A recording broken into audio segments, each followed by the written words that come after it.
Okay so हाम्रो हिजो email system हामीले सकायौँ इमेल सिस्टममा हामीले कसरी इमेल्स एक्चुअली एउटा सेन्डरबाट रिसिभरकोमा पुग्छ ओभरअल प्रोसेस हामीले बुझ्यौँ एन्ड त्यसपछिको नेक्स्ट टपिक हाम्रो भनेको DNS सिस्टम हो ओके सो DNS यो DNS तिमीहरूले सुनेको होला घरमा नेट चलेन आए त त्यस्तो केही प्रब्लम आयो भने DNS एरर ब्राउजरमा पनि आएको देखेको हुनुपर्छ है सो यो DNS एक्चुअली हो के त सो यसको फुल फर्म भन्ने हो भने डोमेन नेम सिस्टम भन्छ DNS भनेको र यसको बेसिक फंक्सन भनेको के हो भने host नेमलाई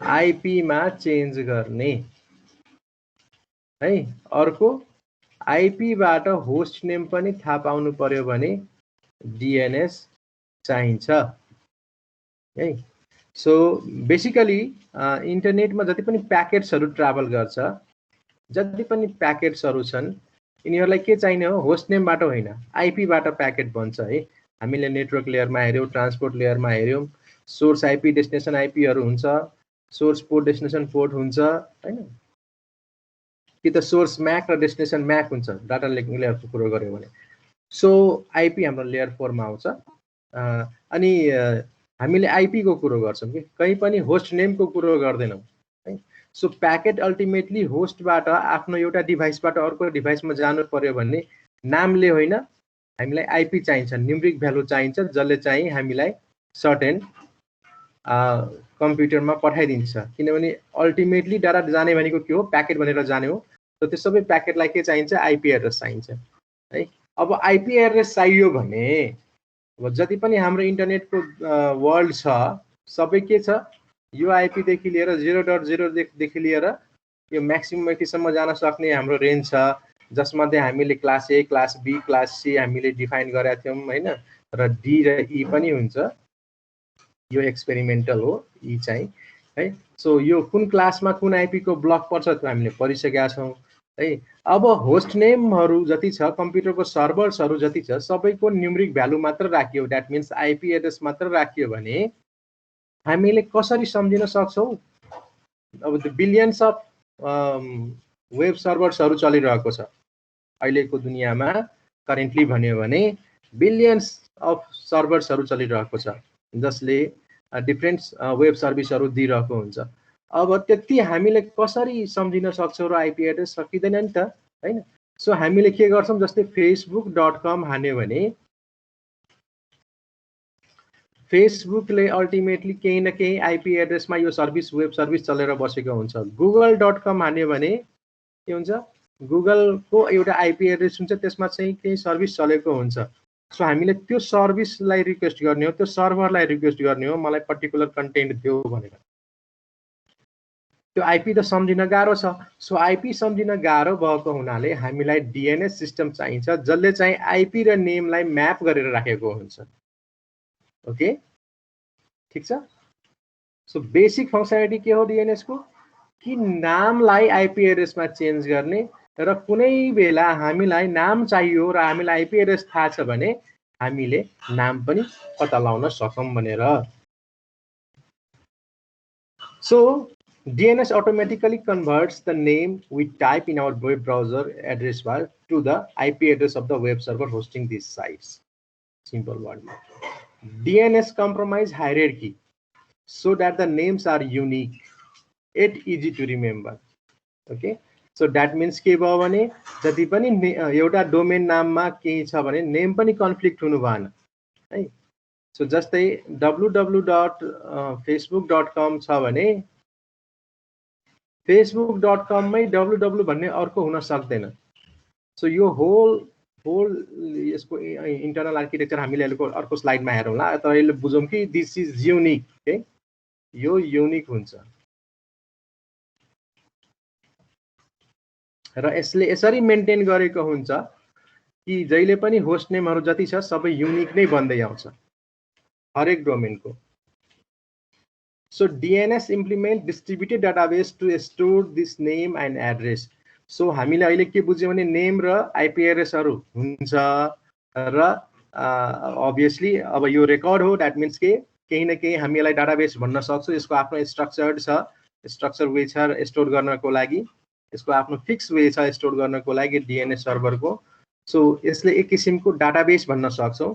and this database is distributed database. So distributed in the sense कुनै यसको सेन्ट्रल एउटै लोकेसनमा सबै सर्भरको राखेको हुँदैन। ओके, एउटै सर्भरमा यसको राखेको हुँदैन। ओभर द इन्टरनेट स्प्रेड भएको छ, छरिएको छ।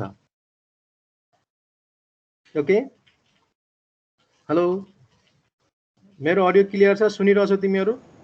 यस सर, सुन्दैछ। So most of the operating systems support configuration primary, secondary, tertiary DNS server. So हामीले जति बेला DHCP को पढ्या थियौं, so DHCP ले हामीलाई के दिन्छ? IP एड्रेस दिन्छ, सबनेट दिन्छ है, अनि गेटवे दिन्छ, अनि DNS हरु दिन्छ, DNS1, DNS2 यो तिमीहरुले देखिरहेको कुराहरु हो। अर्को थर्ड पनि हुन्छ, टेरिनरी भन्छ, टेर्सियरी DNS पनि दिन्छ, त्यसो राख्नलाई पनि दिन्छ। सो एउटा त मिनिमम चाहिन्छ है। हरेक नेटवर्कमा एउटा न एउटा DNS हुन्छ, कन्फर्म हुन्छ। सो यो हुन सक्ने पोसिबिलिटी के हुने भयो कि त प्राइमरी हुन सक्छ कि सेकेन्डरी हुन सक्छ है, और टेरिटरी DNS सर्भर हुन्छ। That depends upon the configuration of the service है। DNS कसरी कन्फिगर गरिएको छ त्यसमा डिपेन्ड गर्छ। तर we can have multiple DNS in our configuration. हामीले आफ्नो नेटवर्क या आईपी एड्रेसहरु कन्फिगर गर्दाखेरि हामीसँग मल्टिपल DNS हुन सक्छ। सो अहिले वेल नोन DNS भनेको यो तिम्रो यो देखिरहेको आईपी हो 888 कि छैन? देखेको छैन यो IP?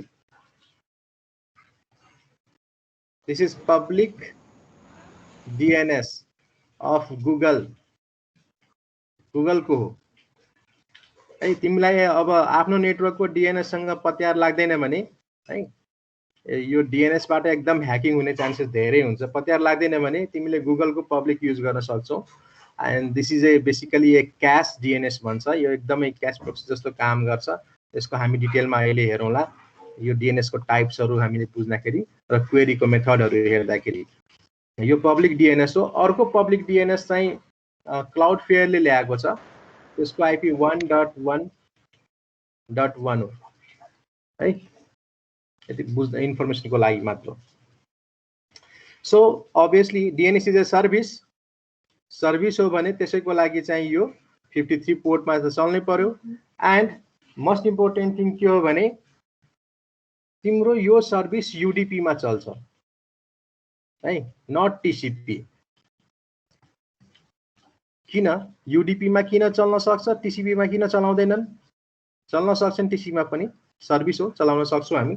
But mostly it is configured to query for only UDP प्रोटोकललाई मात्र जेनेरेट गरेर पठाउँछ कि रिक्वेस्टहरु पनि हामीले क्लाइन्टले पठाउँदाखेरि चाहिँ UDP क्वेरी नै हुन्छ।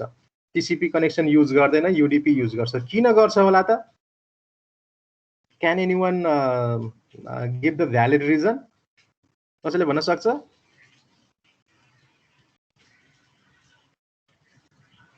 हेलो, तिमीहरु बुझिरह छैनौ कि के हो? म एक्लै बोलिरहेछु। बुझिरह छैन, केही कन्फ्युजन छ भने सोध हैन। यसरी चुप्प लाएर बस्यो भने त गाह्रो हुन्छ।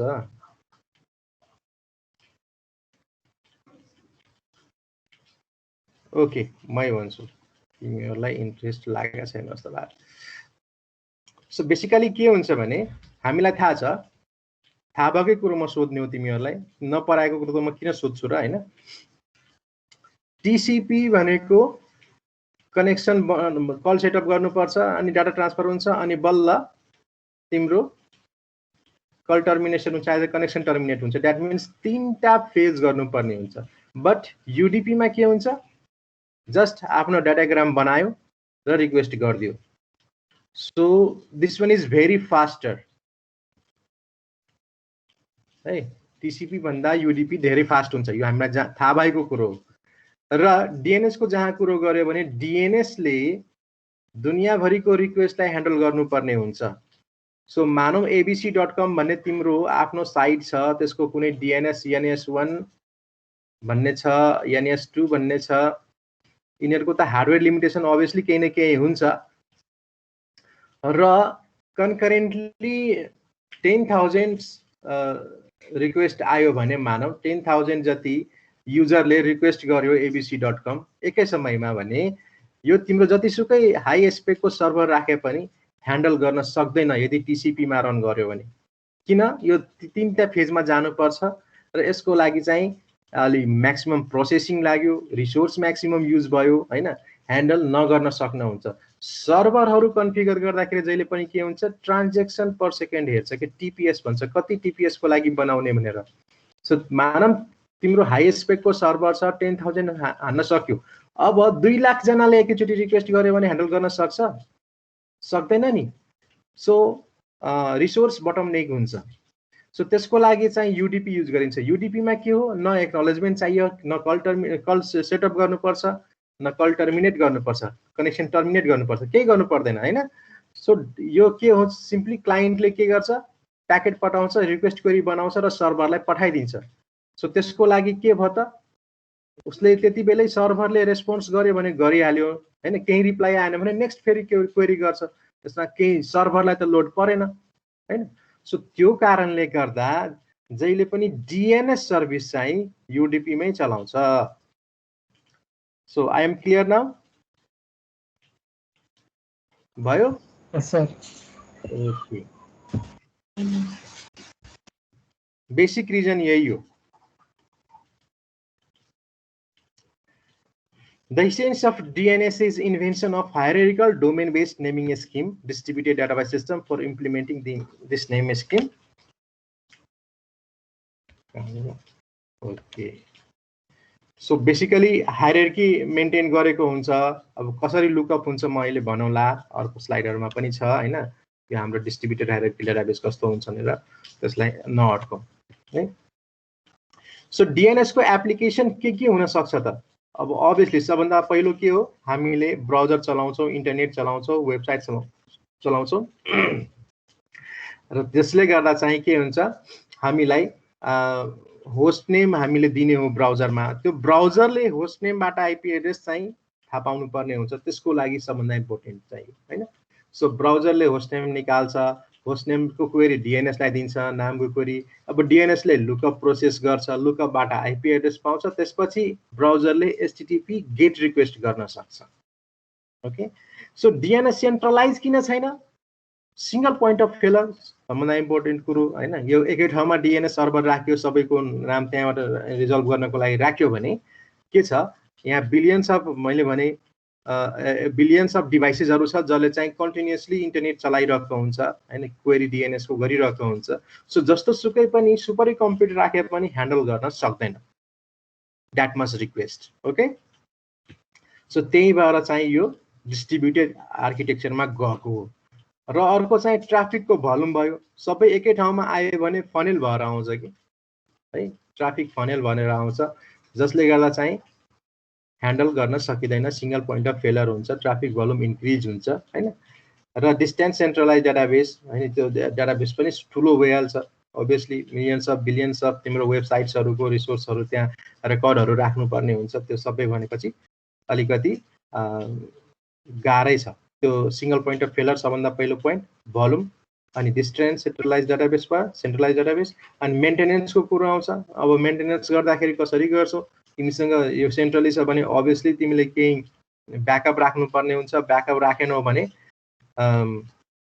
सिंगल पोइन्ट अफ, अब तिमीले शटडाउन गर्छौ टेम्पोररी केही मेन्टेन गर्नको लागि भने होल इन्टरनेट डाउन हुन सक्छ। एन्ड इट डजन्ट स्केल है, भर्टिकल स्केलिङ, हरिजोन्टल स्केलिङ भनेर हुन्छ, दुई किसिमको स्केलिङ हुन्छ। तिमीहरुलाई मैले कहिले भनेको छु कि छैन?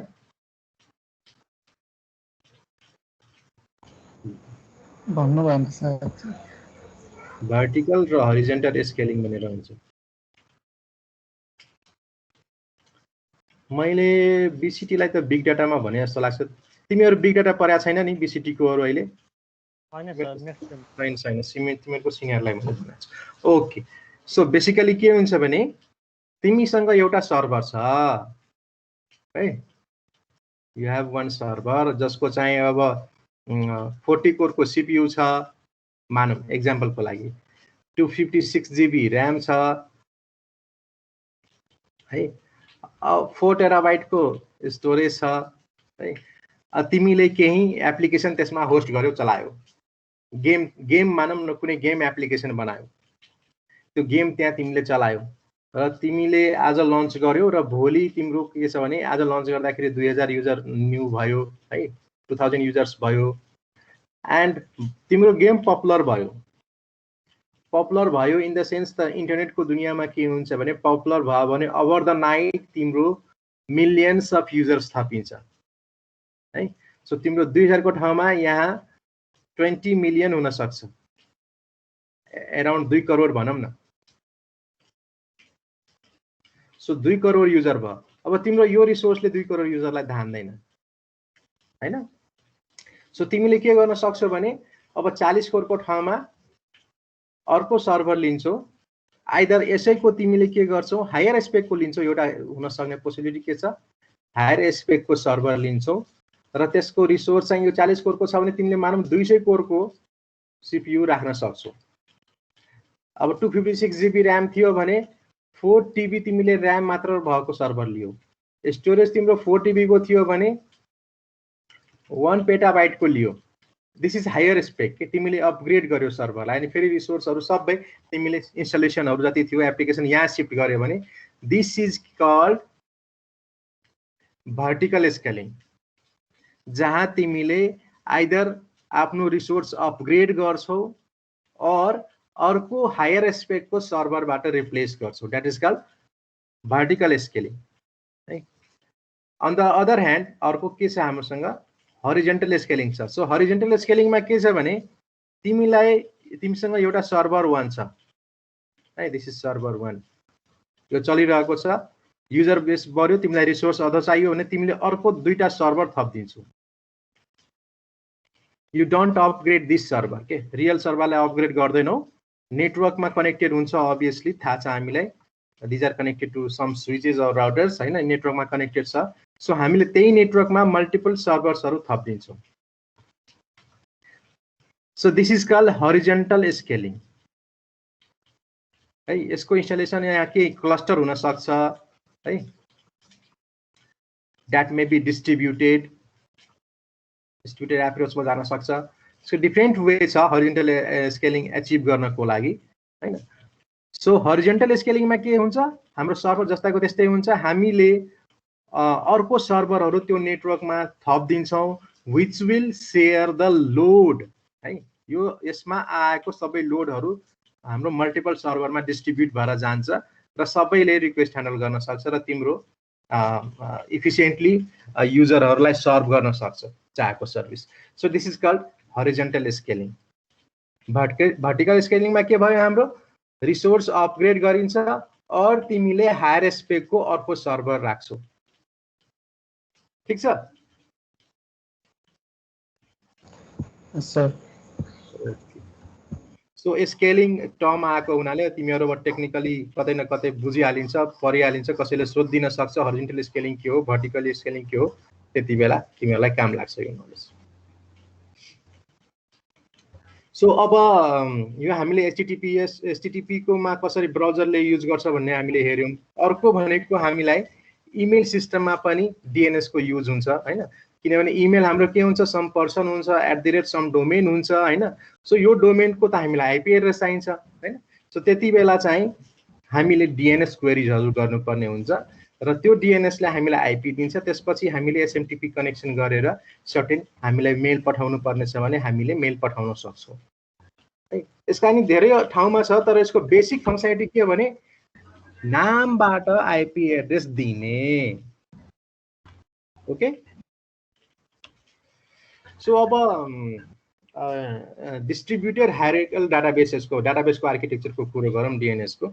सो हामीले भन्न त भनिरहेछौं यो डिस्ट्रिब्युटेड हुन्छ, हायरार्किकल हुन्छ सो डिस्ट्रिब्युटेड र हायरार्किकल भन्नाले कस्तो बुझ्न सक्छौँ भने हायरार्की भन्नाले हामी के बुझ्छौँ कि पहिला एउटा समथिङ हुन्छ त्यसलाई केही भागमा बाँडिन्छ त्यसपछि तेस्रो लेभलमा जान्छ लेभल बाँडिएको जस्तो हुन्छ नि त so this is called hierarchy हैन एउटा लेभलको कुरो अर्कोसँग आइसोलेट हुन्छ लगभग है सो हायरार्की मेन्टेन गरेको हुन्छ so this DNS system record keeping system of the DNS is hierarchy okay so जस्तै सुरुमा हाम्रो के हुन्छ रूट सर्भर्स भनेर हुन्छ जसलाई चाहिँ रूट DNS सर्भर हुन्छ यसलाई चाहिँ हामी डट सर्भर्स पनि भन्छौं के ओके यसको म एक्जाम्पल देखाउँला डट सर्भर हुन्छ त्यसपछि डट पछि तिम्रो अब कुनै नाम हामीले एक्जाम्पल लियो भने समथिङ या amazon.com भनेर नै छ है amazon.com भनेर छ सो amazon.com को स्टोरेज कुन तरिकाको हुन्छ पहिला रूट सर्भर्स हुन्छ जसलाई मैले डट सर्भर्स भने हैन यसलाई चाहिँ टप लेभल डोमेन पनि भन्छ अर्को स्लाइडमा आउँछ अहिले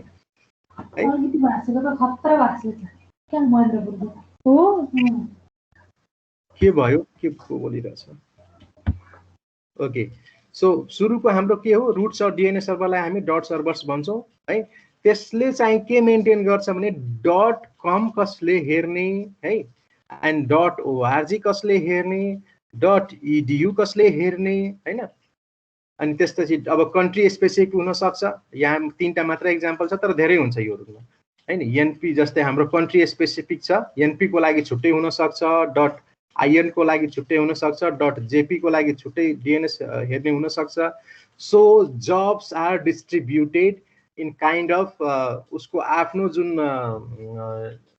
भनौं न आफ्नो जुन नामको जुन लास्टको जुन हुन्छ नि अल्फाबेट्सहरु क्यारेक्टर्सहरु जस्तै .com र .in हरु भने मैले डोमेन नाममा हुने कुरोहरु है जेपी भनौं जापानको भन्न खोजे मैले org भयो हैन सो यो कुरोले पनि डिफरेन्ट DNS ले ह्यान्डल गर्छ सो .com को लागि डिफरेन्ट हुने भयो .org को लागि अर्को लिस्ट अफ DNS सर्भर्स हुन्छ जसले चाहिँ ह्यान्डल गर्छ .edu को DNS नामहरु आउँछ भने त्यसको लागि छुट्टै DNS सर्भरहरु हुन्छ जसले चाहिँ ह्यान्डल गर्छ so this is the way we call this DNS लाई चाहिँ हामीले डिस्ट्रिब्युटेड र हायरार्किकल डेटाबेस मेन्टेन गर्छ भन्न खोज्छौं ओके सो क्लाइन्ट्सले कुनै मानौं amazon.com www.amazon.com यदि क्वेरी गर्न खोज्यो भने सुरुमा कहाँ जान्छ त यो कम को हेर्ने को छन् DNS को लिस्ट पाउँछ त्यसमध्ये अमेजन हेर्ने को छन् भन्ने कुरो खोज्छ अनि त्यसपछि अमेजनमा www भन्ने को छन् भन्ने खोज्छ र त्यसको आईपी एड्रेस पाउँछ ओके अर्को एक्जाम्पलमा अझ क्लियर हुन्छ तर प्रोसेस यो ठीक छ म नेक्स्ट स्लाइडमा गए है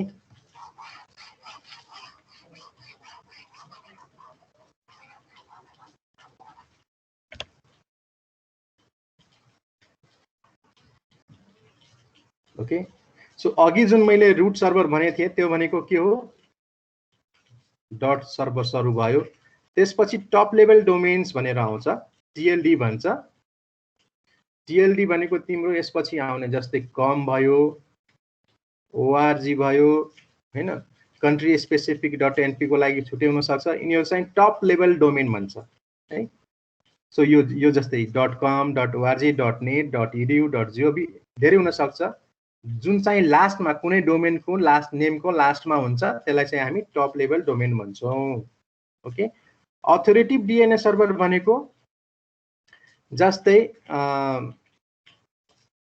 www.wrc.edu.np भन्ने छ भने यो .np कसले ह्यान्डल गर्छ सुरुमा लुकअप हुँदाखेरि के गर्छ डट सर्भर्समा जान्छ त्यसपछि .np खोज्छ .np पछि त्यसको edu कहाँ छ भनेर हेर्छ त्यसपछि WRC उसको डोमेनमा आउँछ सो WRC ले आफै ns1.wrc समथिङ मेन्टेन गरेको हुन्छ DNS हरु है this is called authoritative DNS server के जुन डोमेन को नेम स्पेसिफिक कम्पनीज को नेम स्पेसिफिक हुन्छ त्यसलाई अर्गनाइजेसनले मेन्टेन गर्छ र उसमा हुने सबै यो www हुन सक्छ और mail.wrc हुन सक्छ हैन डिफरेन्ट नेमहरु हुन सक्छ यो WRC ले मेन्टेन गरेको आफ्नो DNS सर्भरमा त्यसलाई चाहिँ हामीले अथोरिटेटिभ DNS भन्छौं त्यो भनेको संस्थाको हुन्छ कम्पनीको हुन्छ ठीक छ। यसले चाहिँ आफ्नो रेकर्डमा सबै www भन्नेको आइपी एड्रेस यो, मेलको भन्ने आइपी एड्रेस यो, अर्को एफटीपी भन्ने बनाएको छ भने त्यसको आइपी एड्रेस यो, आइम्याप भन्ने बनाएको छ भने त्यसको आइपी एड्रेस यो भनेर यसले स्टोर गरेर राखेको हुन्छ, कन्फिगर गरेर राखेको हुन्छ। So this is called authoritative DNS server. Clear छ? Yes sir. एक्जाम्पल देखाउँला। के भनिरहेको थियो? कोही बोलेको थियो, म सुन्न पाइनँ। हेलो, अच्छा सर भन्नु फेरि भनिदिउँ एकचोटि। होइन सर, क्लियर छ भने क्लियर छ सर। ए ओके, नेक्स्ट। ठिक छ। सो यो केही अब मैले अघि नै भने त्यही हायरार्कीहरू मेन्टेन हुन्छ। सो यो माथिको हाम्रो डट सर्भर्सहरू भयो, रुट सर्भर्सहरू भयो है। त्यसपछि केही जेनरिक नेम्सहरू हुन सक्छ है, यो यिनीहरू सब केही जेनरिक नेम्सहरू भयो है।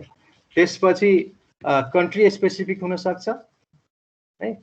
अनि त्यसपछि जस्तै .com भएपछि अब सिस्को भन्ने कम्पनीको हुन सक्छ। सो सिस्को भन्ने कम्पनीमा आउने बित्तिकै यहाँ चाहिँ एडमिनिस्ट्रेटिभ अथोरिटी के थियो, यता अथोरिटेटिभ डीएनएस सर्भर यहाँ आउँछ, अथोरिटेटिभ यहाँ आउँछ। यसले मेन्टेन गरेको हुन्छ कि यो सिस्को भन्ने डोमेनमा जति पनि छ, जस्तै इएनजी भन्ने छ भने इएनजी को आइपी एड्रेस के भन्ने कुरो मेन्टेन गर्ने भनेको सिस्कोले हो। सिस्को भन्ने डोमेनको अथोरिटी को भन्ने दिने को कमले दिने हो। ओके, सो जस्तै इडियू, अब यो नाम हेर्दाखेरि के हुन्छ भने हामी लिफ नोडबाट रुटतिर जान्छौँ। सो काइन्ड अफ robot.cs.washington.edu भनेको लाई यसरी हामीले स्प्लिट गरेर राखेको हुन्छ। हामी कसरी जान्छौँ? प्रोसेस के हो त? लिफबाट हुँदै रुटतिर हामी जाने हो। ओके, एक्जाम्पल कसरी हुन सक्छ डोमेन नेमहरू भनेर देखाउन खोज्छ। जस्तै यो हेऱ्यो भने के हो? eng.cisco.com हो है। त्यस्तै jack.acm.org हो, यो jill.acm.org भयो, IEEE.org भयो है। त्यस्तै uwa.edu.au भयो, त्यस्तै cs.keio.ac.jp भयो। सो यसरी चाहिँ लिफ नोडतिरबाट हामी रुटतिर जान्छौँ नामहरू हेर्दाखेरि, र हामीले रिजल्भ गर्दाखेरि के आउँछ? रुट साइडतिरबाट हामीले लिफ नोडसम्म पुग्छौँ।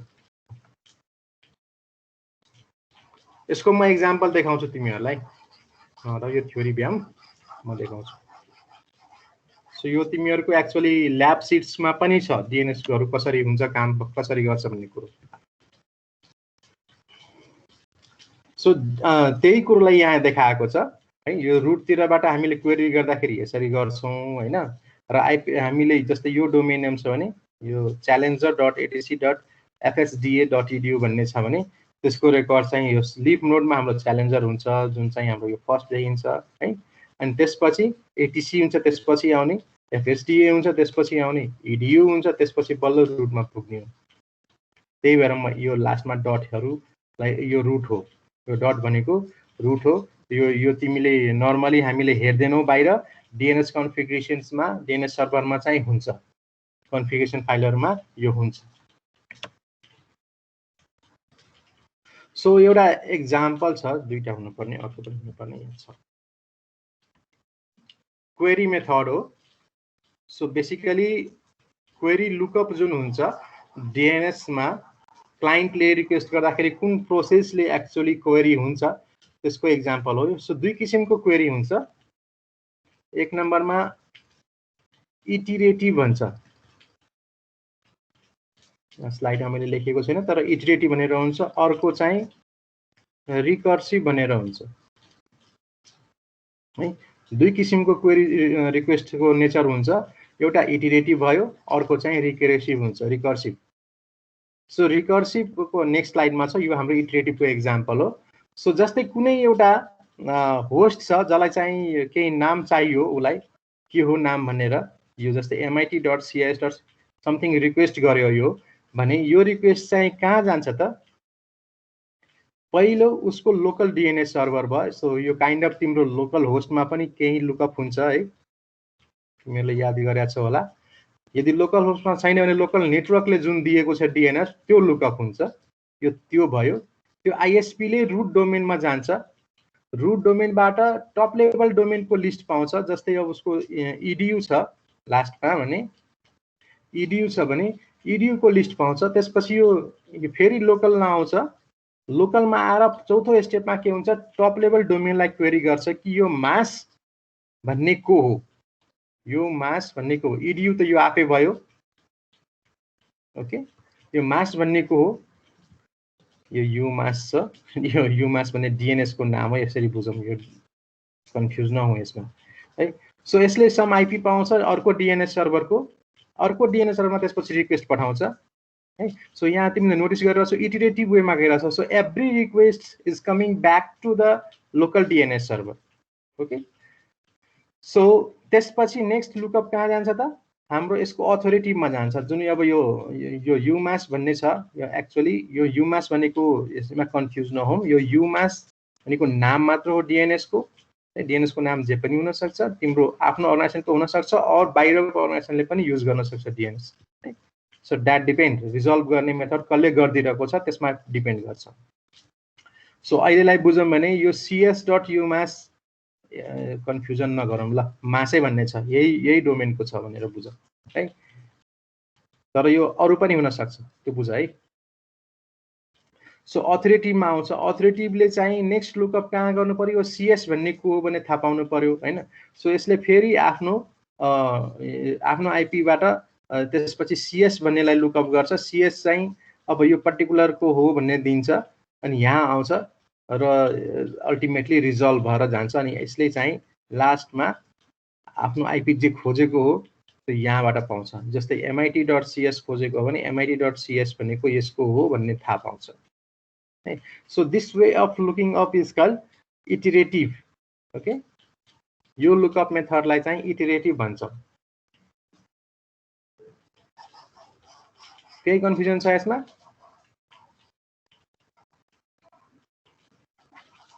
ओके, म नेक्स्टमा गएँ। सो अर्को भनेको रिकर्सिभ हो। So recursive query puts burden of the name resolution on the contacted name server. So जसलाई कन्ट्याक्ट गरिन्छ सुरुमा त्यही थ्रु सबै आउँछ। त्यही भएर एक किसिमले हेभी लोड हुने चान्सेस बढी हुन्छ। र यो recursive lookup DNS server configure गर्नको लागि नर्मली क्याश डिएनएस भन्छ कि, एक किसिमले क्यासिङ गरेर राखेको हुन्छ। जुन क्वेरी गर्छ उसले टेम्पोररी स्टोर गरेर राख्छ सर्टेन ड्युरेसनसम्म। अनि यो नर्मली फास्ट हुन्छ। प्रायसो आइएसपीहरूले पनि मेन्टेन गर्छ, आफ्नो डिएनएस आइएसपीहरूले मेन्टेन गर्छ। जस्तै गुगलको जुन 8.8 मैले अघि फर्स्टमा भनेको थिएँ, यो पनि रिकर्सिभ लुकअप गर्नको लागि युज गरेको छ। सो सबै आइपी मलाई मैले केही क्वेरी गरेँ भने मेरो डिएनएसमा यो आइपी छ भने डाइरेक्ट यही लुकअप हुन्छ र एभ्री रिक्वेस्ट मेरो यही थ्रु पास भएर आउँछ। सो हामीले यहाँ हेर्न सक्छौँ कि जस्तै यो लोकल डिएनएसले रुटसँग एक्सेस गर्छ। रुटसँग थ्रु चाहिँ सबै कुरोको रेकर्ड चाहिँ जुन क्वेरी गर्नुपर्ने हो सबै फेरि रुट थ्रु नै पास अन भएर आउँछ। सो यो मेथडलाई हामी रिकर्सिभ वे अफ क्वेरी भन्छौँ। डायग्रामबाटै क्लियर छ कसरी हुन्छ भनेर।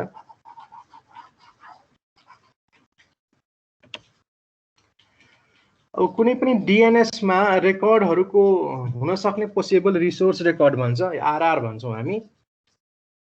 सो रिसोर्स रेकर्ड्सहरूको टाइप कतिवटा हुन सक्छ, कुन हुन सक्छ भन्ने कुरो देखाएको छ यो डायग्राममा। यसले धेरै ठुलो देखियो कि वेट, तलको काटेर आयो।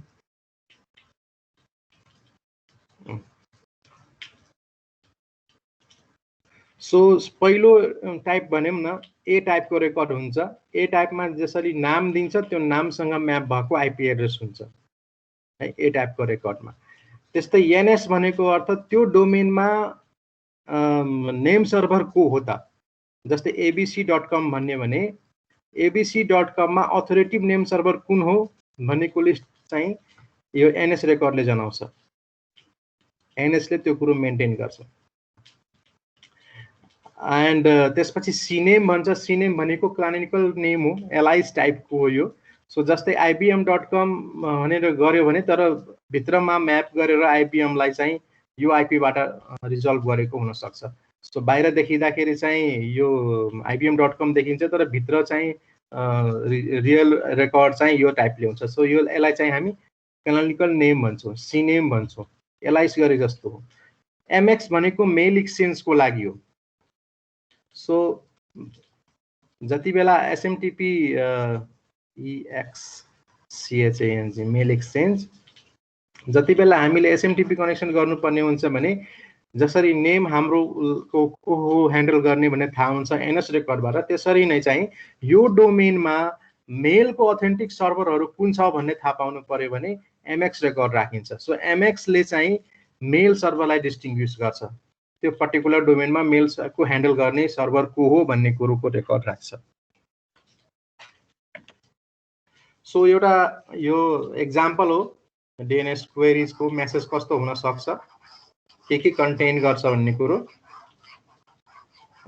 सो यहाँ हामीले के हेर्न सक्छौँ भने जस्तै आइडेन्टिफिकेसन भयो, फ्ल्याग्सहरू हुन्छ, नम्बर अफ क्वेसन्स भयो, नम्बर अफ आन्सर्स भयो, द्याट मिन्स रिसोर्स रेकर्ड भयो, एन्ड अथोरिटी रिसोर्स रेकर्ड को हो, एन्ड एडिसनल रिसोर्स रेकर्ड्सहरू केही छ। यो टोटल सबै भनेको 12 बाइट्सको हुन्छ। एन्ड त्यसपछि डिफ्रेन्ट क्वेरिजहरू भयो, यो क्वेसन्स भनेको क्वेरिज हो, त्यसको रिप्लाईहरू आयो भने आन्सर्समा बस्छ, अथोरिटी सहित आउँछ, एडिसनल इन्फर्मेसनहरू केही छ भने आउँछ। सो मेसेज हेडरमा यति कुरोहरू हुन सक्ने चान्सेसहरू हुन्छ। प्रोटोकलको मेसेजहरू अब यहाँ त्यही डायग्रामलाई अझ इलाबोरेट गरेको छ। जस्तै नेम र टाइप फिल्डहरूको क्वेरिज, क्वेरीको लागि के चाहियो, त्यसपछि रिसोर्स रेकर्डको आन्सर्सहरू सबै यो रेस्पोन्समा बस्छ, एन्ड देन अथोरिटिभ सर्भरहरूको डाटा चाहिँ यसमा बस्छ, हाम्रो अथोरिटिभ सर्भर्सको लिस्टमा बस्छ, अनि केही एडिसनल इन्फर्मेसनहरू केही हेल्पफुलहरू चाहियो भने हाम्रो यहाँ बस्छ। सो म एउटा एक्जाम्पल तिमीहरूलाई डिएनएस क्वेरिजहरू कसरी हुन्छ म देखाउँछु।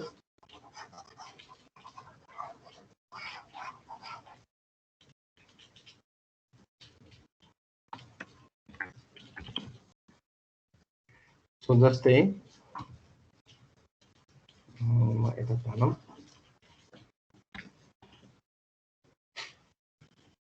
ओके, मेरो स्क्रिन आइरहेछ? हेलो सर टेक्स्ट साइज अलिकति ठुलो बनाऊ। ओके, सो एउटा एनएस लुकअप गर्नको लागि एनएस लुकअप भन्ने नै कमान्ड छ।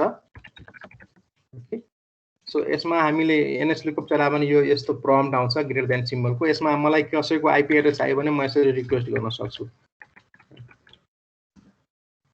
सो गुगलको यहाँ मैले आइपी एड्रेस खोजेको भने कुन सर्भरबाट पाएको भन्ने कुरो छ। सो 127.0.0 यो भनेको के हो, लोकल हो है, लोकल क्यास। लोकल जहिले पनि क्यासको लागि युज गर्छन्, सर्टेन ड्युरेसनसम्म यसको रेकर्ड रहिरहन्छन् र त्यो एक्सपायर हुने बित्तिकै फेरि रिक्वेस्ट गर्छन्। सो मैले एनएस लुकअप चाउँदाखेरि के पाएँ त, मैले गुगलको कुन सर्भरबाट मलाई आएको भन्ने थाहा पाएँ मैले, र नन अथोरिटिभ आन्सर आएको छ। द्याट मिन्स कि यो रेकर्ड चाहिँ उसले लोकलबाट पाएको भन्ने कुरो भयो, र नाम चाहिँ google.com रे है, यु क्यान सी हियर नाम चाहिँ google.com, त्यसको आइपी एड्रेस यो है, एन्ड देन नाम चाहिँ त्यही google.com कै IPv6 को पनि रेकर्ड देखाएको छ। सो यो मेरो के हो, v6 को हो। यदि मेरो नेटवर्कले v6 सपोर्ट गर्छ भने v6 कनेक्सन इनिसिएट गर्छ है, अर नभए त डिफल्ट मोडमा हाम्रो IPv4 हुन्छ नै। सो एउटा सिम्पल एक्जाम्पल भयो। सो यो तिमीहरूले ट्राई गर्न सक्छौ, यो विन्डोजमा पनि हुन्छ, लिनक्समा पनि हुन्छ। सो अर्को सर्भर जस्तै wrc.edu.np मैले रिक्वेस्ट गरेँ भने यसको v5 को पनि आछ, v4 को पनि आछ, अनि v6 को पनि आछ। सो wrc को एउटा यो छ आइपी दिएको, एन्ड अर्को आइपी चाहिँ यो पनि दिएको छ। सायद यो one of them should be from Cloudflare को हुन सक्छ, क्यासको लागि युज गरेछ भने है। र अर्को यो दुईटा चाहिँ IPv6 को नेटवर्क पनि यहाँ कनेक्सन सेटअप भएको छ wrc को सर्भरमा भन्ने थाहा पाउन सकिन्छ है। त्यो v6 को आइपी एड्रेस हो। त्यस्तै एनएस लुकअपमा एउटा अर्को कुरो म देखाउँछु तिमीहरूलाई। जस्तै म सर्भर चेन्ज गर्न सक्छु। सो सर्भर म यो सेटअप गरेँ, एन्ड यो तिमीलाई अघि नै मैले भनेको थिएँ यो सर्भर मेरो के हो मेरो सर्भर होइन त यो क्लाउडफ्लेयरको सर्भर हो क्लाउडफ्लेयरले रिसेन्टली क्याश डिएनएस प्रोभाइड गरेको छ सर्भिस है सो यहाँ मैले यदि केही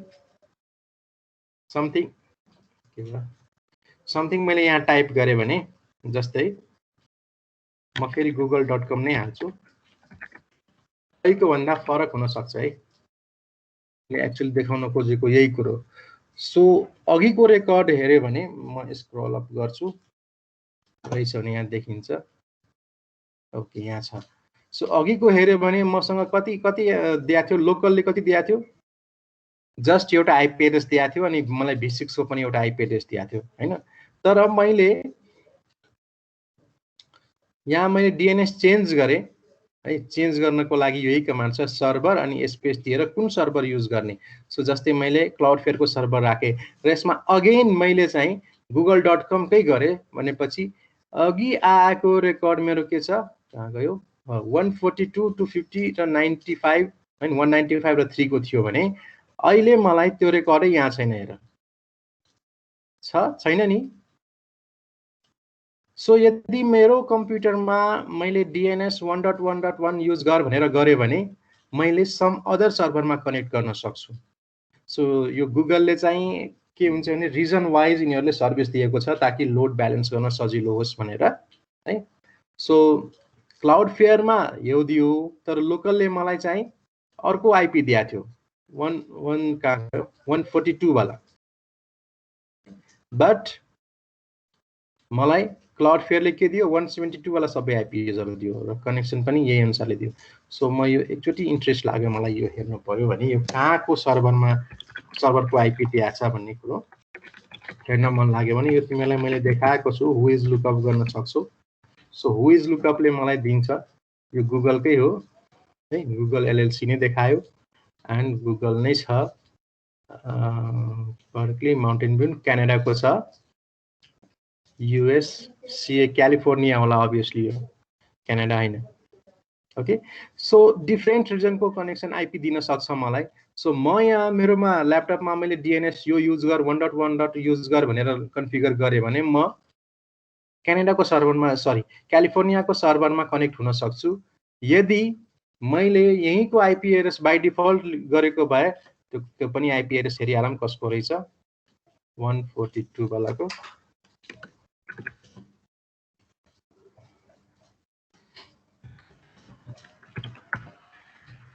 सो यो समवेयर एल्स को हुनुपर्छ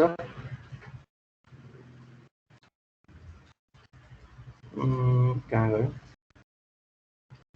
यो पनि क्यालिफोर्नियाकै छ के है यो पनि क्यालिफोर्नियाकै छ सो दुईटै क्यालिफोर्नियातिरकै रहेछ सो सेम नेटवर्कमा सेम कन्ट्रीमा छ तर आइपी को ब्लक डिफरेन्ट गरेको छ ओके ल अर्को भनेको डीएनएस को क्वेरी चाहिँ डिग भन्ने कमान्ड हुन्छ यसबाट तिमीले डीएनएस क्वेरीजहरु गर्न सक्छौ सो मैले सिम्पली डिग मात्र गरे भने यसले मलाई रुट सर्भरहरु जनाउँछ के डिग डट आइदर डिग मात्र गर्नु भनेको मलाई रुट सर्भर्सहरु दिन्छ है यति मात्र गरे भने मलाई रुट सर्भर्सहरु दिन्छ सो रुट सर्भर्सहरु पनि धेरै हुन्छ सो मलाई सी देखि एस सम्मको दिएको छ ए देखि नै छ है ए देखि के सम्म छ अराउन्ड 10 वटा जति हुनुपर्छ कति भित्र छ 1 2 3 4 5 6 7 8 9 10 11 12 13 13 वटा मलाई रेकर्ड दिएको छ र यो सुरुमा दिने भनेको टाइम हो that is TTL time to expiry हो भने नि हेर एभ्री रिक्वेस्टमा त्यो घटेरको हुनुपर्छ 58 भयो 57 भयो हैन 56 भयो र इन भनेको यसको रेकर्ड टाइप भयो अब जस्तै यो यसको नेम सर्भर्सहरु यति छ यो भनेको एनएस भनेको के हो नेम सर्भरको रेकर्ड हो सो कुनै बेला यसले रिक्वेस्ट मेरो ह्यान्डल गर्न सक्छ कुनै बेला अर्कोले गर्न सक्छ कुन यो मध्ये जुनसुकैले पनि गर्न सक्ने भयो सबैको सेम टाइम छ है सो यदि मैले मानम dig .com हाने भने है सरी dig.com गरे भने dig.com मात्र गरौँ कम को लिस्ट दिनु पर्ने हो मलाई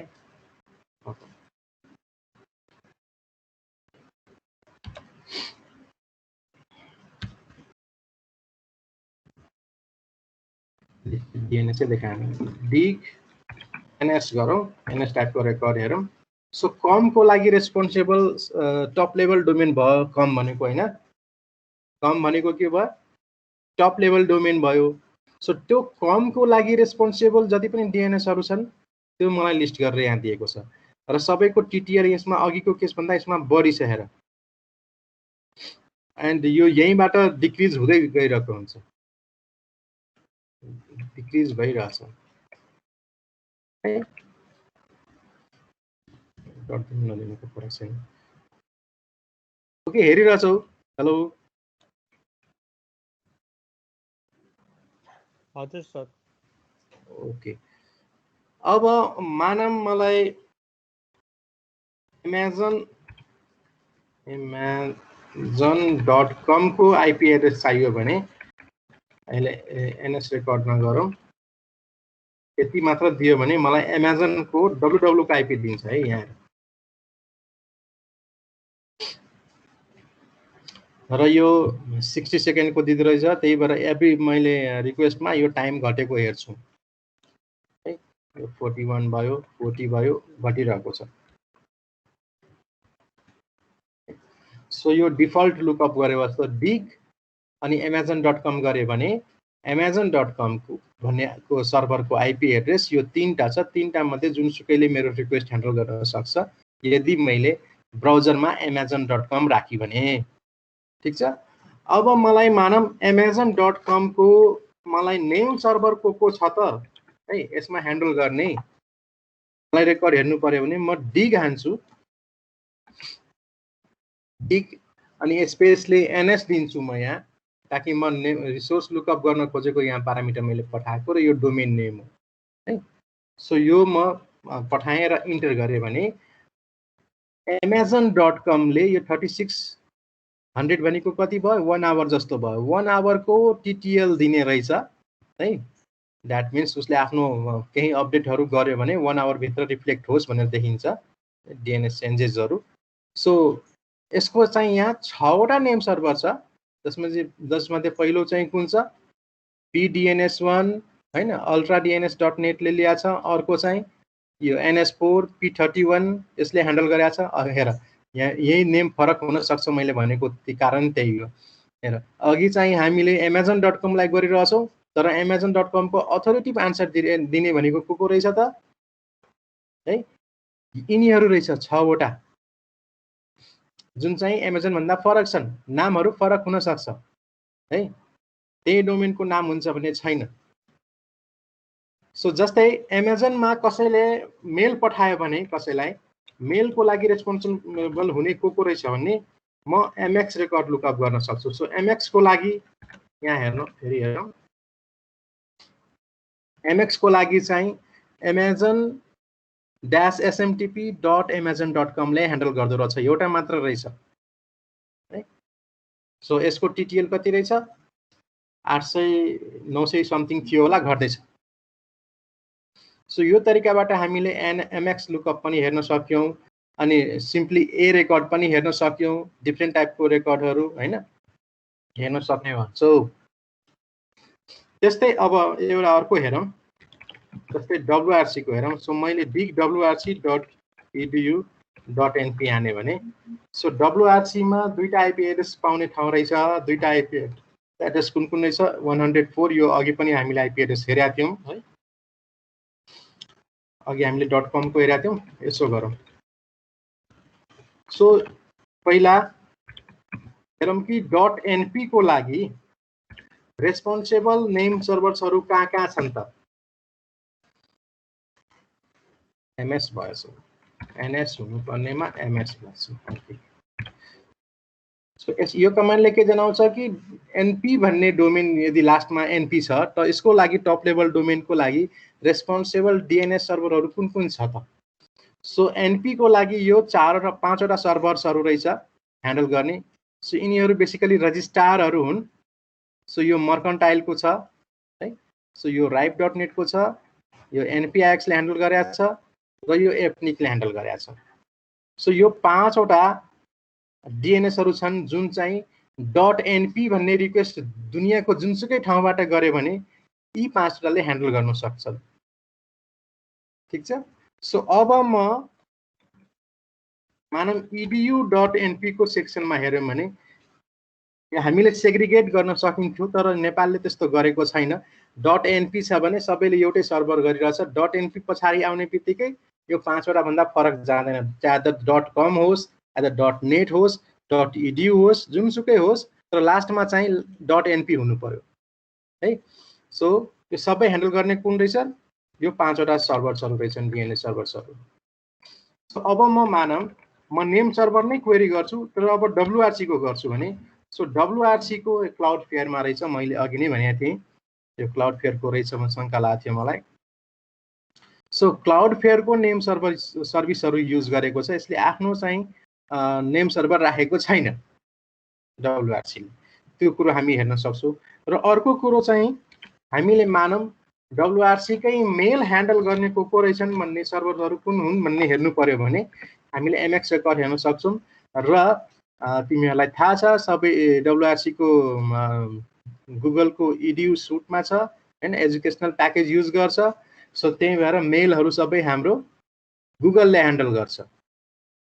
र यहाँ चाहिँ ब्याकअपको लागि एउटा DMX राखेको छ, बाँकी सबको प्रायोरिटी 0 छ। यो भनेको यो गुगलको सबै भयो है। र यो लास्टको यो ब्याकअप भन्ने छुट्टै राखेको छ, कतै होला यो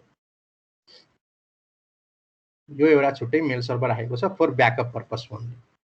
र सबैको यो 300 मिलिसेकेन्ड छ, सरी 300 सेकेन्ड्स हो यसको एक्सपायर हुने, TTL हुने। सो हामीले DNS को क्वेरीहरू कस्तो हुन्छ, कसरी क्वेरी मेथडहरू जान सक्छन् भन्ने कुरा हामीले एक्जाम्पलमा हेर्यौँ। ओके, डिफ्रेन्ट रिप्लाइजहरू पनि हेर्यौँ। अब यसपछि भनेको क्याशिङको कुरो आउँछ। So what is caching? Caching भनेको के हो? सो यो शब्द त तिमीहरू पपुलर हुनुपर्छ है, सबैले जानेको सुनेको शब्द हो, तर एक्चुअल यसको के हो त भन्न सक्छ कसैले? एनीवन? हेलो हेलो हेलो, तिमीहरू कोही छैन? शङ्का लाग्छ कति बेला, छ कि छैन? छ सर, सबै छ त 55 जना छ, कोही बोल्दैन। नबुझेर नबोलेको हो कि के भएको भाउ भन त?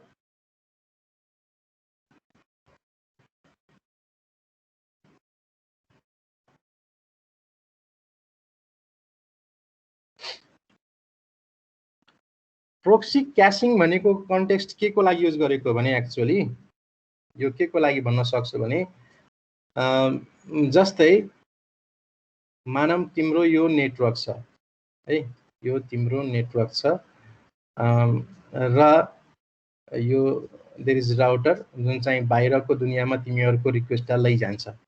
So this is cloud, that means internet हो। तिम्रो सबै रिक्वेस्ट यो राउटर थ्रु बाहिर जान्छ है, मानौँ। सो मानौँ कसैले abc.com ब्राउज गर्छ भने एउटा के छ भने तिमीहरूको सबै यहाँ WRC ले, मानौँ WRC को एक्जाम्पलमा दिएँ। सो WRC ले यहाँ यो केही स्विचेसहरू राख्यो होला, धेरै यसको आफ्नो इन्टरनल आर्किटेक्चर छ, मल्टिपल स्विचेसहरू होला,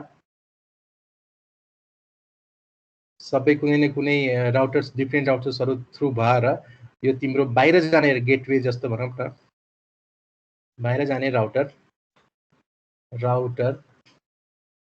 कनेक्टेड छ र तिम्रो रिक्वेस्ट चाहिँ गइरहेको छ। र यो नेटवर्कमा सबै भनेको के हो? पब्लिक आइपी त हुँदैन, पब्लिक आइपी त यो राउटरमा मात्र हुन्छ है। So what is my IP address dot com हाने भने तिमीलाई आफ्नो पब्लिक आइपी दिन्छ, बाँकी सबै आइपीजहरू जति छ जस्तै 192 को बाट स्टार्ट हुने हैन, 192.168 बाट स्टार्ट हुने, 172.16 बाट स्टार्ट हुने, और 10. something बाट स्टार्ट हुने, यिनीहरू सबै के हो? के हो यिनीहरू? प्राइभेट आइपीजहरू हुन्। भुल्यो के तिमीहरू है? यिनीहरू सबै प्राइभेट आइपीजहरू हुन् र प्राइभेट आइएसपीजहरू चाहिँ इन्टरनेटमा राउट हुँदैन।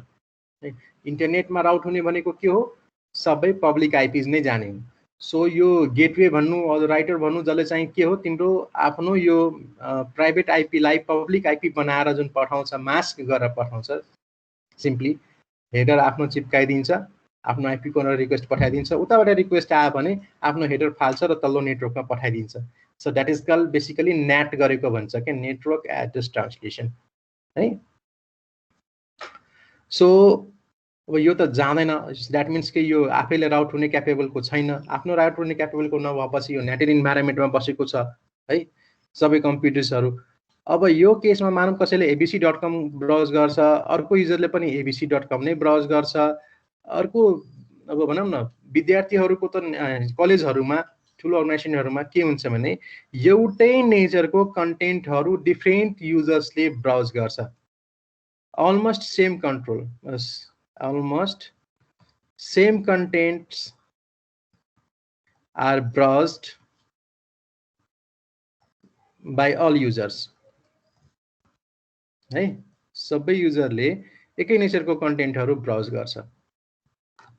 सो तिम्रो सबै युजरले ब्राउज गरेपछि यो तिम्रो रोल नम्बर 1 ले पनि त्यही कन्टेन्ट खोलेछ, अदर रोल नम्बर 2 ले पनि त्यही कन्टेन्ट खोलेछ र सबै कन्टेन्ट तिम्रो रियल इन्टरनेटबाट आयो भने तिम्रो ब्यान्डविड्थ जति भए पनि पुग्दैन के है। सो व्हाट इफ अप्सन अर्को के भइन सक्थ्यो भने यो बिचमा नेटवर्कमा एउटा केही सर्भर हुन्थ्यो हैन, जसले चाहिँ सबै रिक्वेस्ट यसले गर्ने, पहिला रिक्वेस्ट गर्ने भनेको यो प्रोक्सीलाई गर्थ्यो, यो सर्भरलाई गर्थ्यो र यहाँ त्यो कन्टेन्ट छ भने यहीबाट पाइहाल्ने, छैन भने नयाँ कन्टेन्ट छ भने रियल इन्टरनेटमा जाने, रियल सर्भरबाट तानेर राख्ने, एक कपिज आफै राख्ने अनि एक कपिज चाहिँ जसले रिक्वेस्ट गरेको छ त्यसलाई पठाउने। सो यो टाइप अफ नेचर भयो भने दिस इज कल्ड प्रोक्सी क्यासिङ है। यो टाइपको जुन सर्भर छ, जुन भर्खरै मैले भने, जसले चाहिँ केही कन्टेन्ट पहिला रिक्वेस्ट एन्ड हिट र मिसको कुरो आउँछ, अहिले म त्यसको नेक्स्ट स्लाइडमा छ, म बनाउला। के गर्छन् भने नयाँ कन्टेन्ट छ भने रियल सर्भरबाट तान्छ, त्यसपछि एउटा आफ्नो स्टोर गर्छ अनि त्यही कपी चाहिँ जसले रिक्वेस्ट गरेको त्यहाँ पठाइदिन्छ। यदि नेक्स्ट युजरले सेम कन्टेन्ट रिक्वेस्ट गर्यो भने रियल सर्भरमा जाँदैन है, आफ्नै सर्भरबाट त्यसलाई रिक्वेस्ट फरवर्ड गरिदिन्छ and that becomes very very faster के। हेर ल्यान्डको कनेक्टिभिटी के हुन्छ, तिम्रो आफ्नो ल्यान्डको जहिले पनि फास्टर हुन्छ है। र अलमोस्ट अहिलेको कन्टेक्स्टमा भन्यो भने जीबीपीएसमा हुन्छ, 1 गिगाबाइटको कनेक्सन मिनिमम हुन्छ, स्विचेसहरू जति छ सो 1 गिगाबाइटको हुन्छ, और अलिक पुरानो छ भने 100 MBPS को हुन्छ, MBPS 100 MBPS को हुन सक्छ अलिक पुरानो डिभाइसेसहरू छ भने। तर इन्टरनेटहरू के हुन्छ भने तिम्रो ल्यान्ड भन्दा जहिले पनि कमै हुन्छ के है। सो मेबी 10 MBPS को होला, इन्टरनेट तिमीले ल्याछौ भने 20 को हुन सक्छ, 50 को हुन सक्छ। सो द्याट मिन्स इन्टरनेट तिम्रो जति फास्टर छ त्यो त भित्र तिम्रो नेटवर्क त्यति नै फास्टर इन्टरनेट चल्ने भयो हैन। So proxy in the sense के हो भने, प्रोक्सी बाई वर्ड यदि भनियो भने के हो भने कि तिमीलाई चाहेको कन्टेन्ट तिमी आफै गएर ल्याउँदैनौ, तिम्रो बिहाफमा there is someone who brings that contents and gives to you. त्यो भनेको के हो, प्रोक्सी हो है। जो कहिलेकाहीँ हामी पढ्ने बेलामा केटाहरूको कस्तो हुन्थ्यो भने अब केही मुभी सुभी हेर्न गइदियो, ए मेरो एटेन्डेन्स गरिदियो भनेर भन्ने हो, त्यसलाई मेरो प्रोक्सी हान्दियो भनेर भन्ने हो के। सो रोल नम्बर 34 भन्यो भने अर्को साथीले यस सर भनेर भनिदिन्छ, एटेन्डेन्स पनि हुन्छ। सो द्याट इज कल्ड तिम्रो बिहाफमा समवन एल्सले केही गर्यो भने that is called proxying okay by word. र क्यासिङको अर्थ के मैले भर्खरै भने हैन, कि केही कन्टेन्ट तिमीले रिक्वेस्ट गर्यो, त्यो कन्टेन्ट चाहिँ एउटा सर्भरमा, तिम्रो नेटवर्कमा एउटा सर्भर मेन्टेन गरेको हुन्छ जसले चाहिँ त्यो कन्टेन्ट सर्टेन टाइम ड्युरेसनमा को लागि सेभ गरिन्छ, मेबी 1 आवर 2 आवर और 24 आवर्स हुन सक्छ, that depends upon the configuration of the cash server okay. तिम्रो क्याश सर्भर कसरी कन्फिगर गरेको छ त्यसमा डिपेन्ड गर्छ। So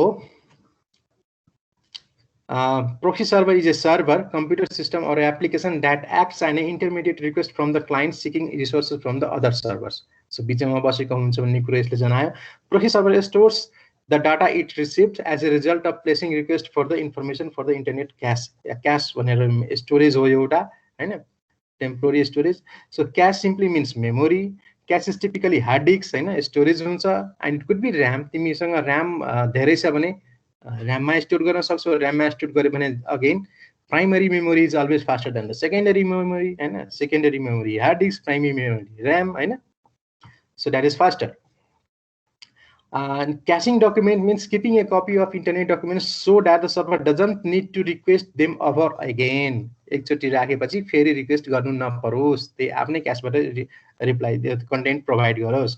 So with proxy caching, client makes request to the server, but the request first go through the proxy cache. पहिला चाहिँ cash through जान्छ, pass हुन्छ.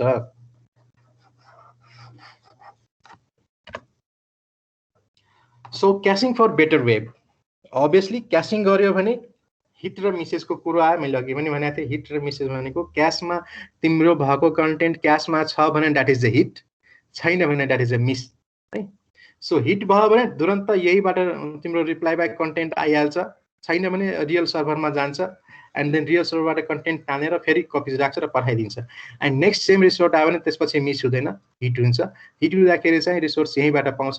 So that means for every hit your user experience will be very much good, very much faster feel हुन्छ. Internet कति fast feel भयो जस्तो हुन्छ हैन. ठीक छ, यो कुरो are you getting this things? बुझिरहेछौ? Yes sir.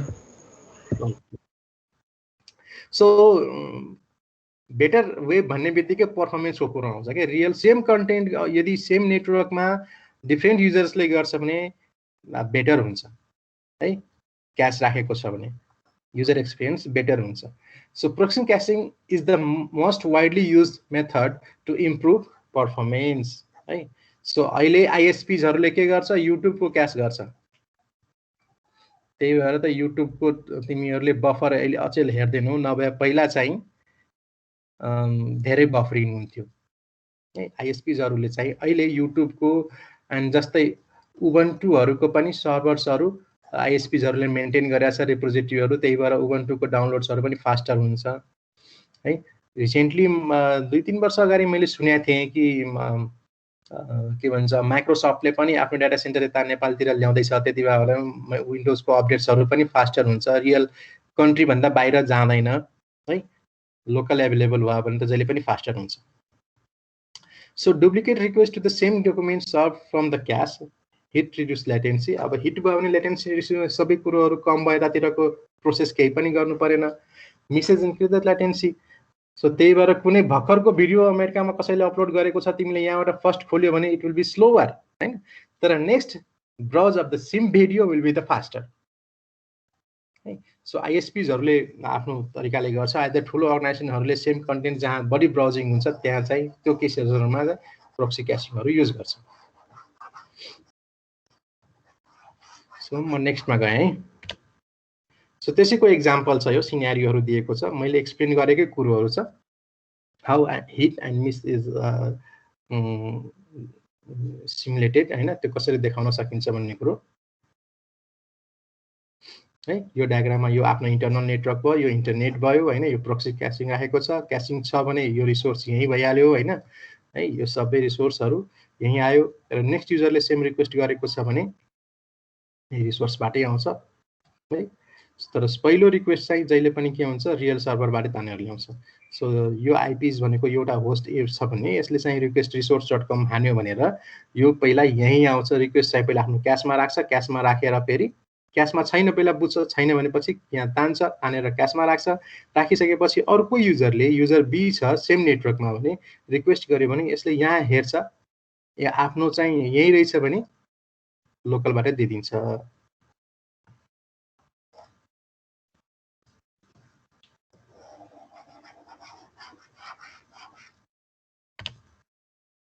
सो त्यसैको अर्को एक्जाम्पल छ, बाँकी सबै हट्यो, रिसोर्स लोकलबाट पायो, and that becomes very much faster.